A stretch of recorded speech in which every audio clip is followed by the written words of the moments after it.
ഇത് കണ്ടോ, വയനാടൻ ഗോത്രഭാഷ നിഘണ്ടു.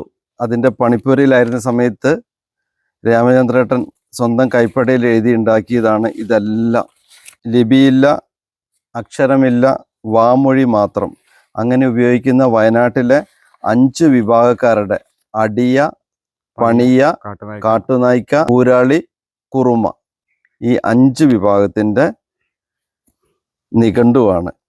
വാമൊഴി മാത്രം എത്രയോ കാലങ്ങളായിട്ട് ഉപയോഗിച്ചുകൊണ്ടിരിക്കുന്ന ഭാഷയാണ്. അതിനെ അക്ഷരങ്ങളായിട്ട് മാറ്റിയ ഒരു വലിയ കാര്യമാണ് അങ്ങ് ചെയ്തത്. ഇതതിൻ്റെ കയ്യെഴുത്ത് പ്രതിയാണ്. ഇത് പിന്നീട് അത് ടൈപ്പ് ചെയ്തിട്ട് ഇതാ ഊരാളി, കാട്ടുനായ്ക്ക, അടിയ, കുറുമ, പണിയ, ഈ 5 രീതിയിലേക്ക് മാറ്റിയിട്ടുണ്ട്.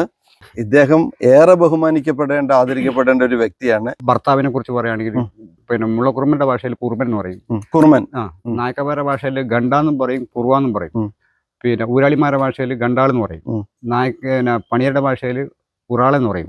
അടിയരുടെ ഭാഷയിൽ റാളൻ.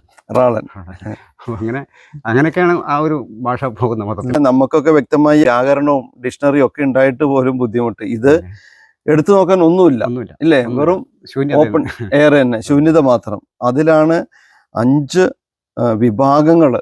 അവർക്ക് വ്യക്തമായ ആചാരങ്ങള്, അമ്പലങ്ങള്, പൂജകള്, വിശ്വാസമൊക്കെ അവരുടെ ഭയങ്കര സ്ട്രിക്റ്റ് കേട്ടോ.